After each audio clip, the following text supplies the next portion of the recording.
So basically, in almost every gacha game, endgame modes are the most rewarding to players, since it is one of the best ways to farm for the currency needed to pull for desired characters or the signature weapons. When it comes to endgame modes, there will always be some kind of restriction that makes sure the players can't use the same character again and again so that they can sell newer units. Now let's take WoWa's endgame as an example. Most of the time, the developers either will deploy enemies that have resistance to certain elements, such as 70% spectral resistance in the latest Middle Tower 1 and 2. Plus, by adding timer to these modes, players have to make sure they play as strategically possible to ensure that you can complete it within the time limit, unless you are a whale, since you guys have disposable income, right? Now, when you compare WoWa's combat system to other gacha games, it has one of the best combat mechanics which revolves around parrying, dodging, air attacks, and most importantly, the quick swap mechanic which in the right hands will destroy any content with ease. But these games do not cater around only towards these players, because the majority of the players in gacha games are casuals that play it just to collect the character they want to pull for, or just enjoy the open world of these games. Now, most of the time I've seen when some players complain they have problems with certain stages, the most frequent response they ever get is skill issues or git boot. Now, of course, if the person using S6 max character and still struggle to clear, then obviously it is a skill issue. Spend a fortune to S6 and can't complete a content meant for S0, then the issue is on your part. But the problem is when people with S0 R1 are unable to clear it. Now, today I'm not going to discuss whether someone has a skill or not. But the one thing with current TOA that I feel most players are facing trouble is due to two reasons. And it is not HP inflation. There is a much bigger issue that is going on currently. Number one, the enemies are hitting too hard. Before this TOA update, most of Tower's enemies do not hit as hard as the current enemies. So you must be confused what I meant by hitting hard, right? There are two types of players when it comes to fighting bosses in the TOA. The first one is those that can dodge almost every attack perfectly without any issues and can clear the stage with full health, or some of those crazy dungeon mains. These guys are different breeds. Now there's a second group, those that tank the hits of the enemy and still survive those hits and clear the TOA stages.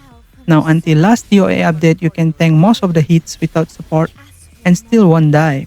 But since the latest TOA just dropped, I felt that enemies sometimes just one-shot you when they clip you.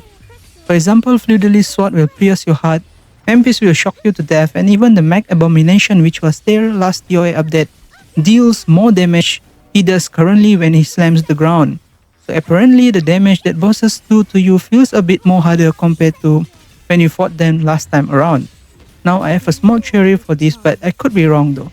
Apparently someone in WoWa sub asked this question: why are Kuro releasing more support day by day?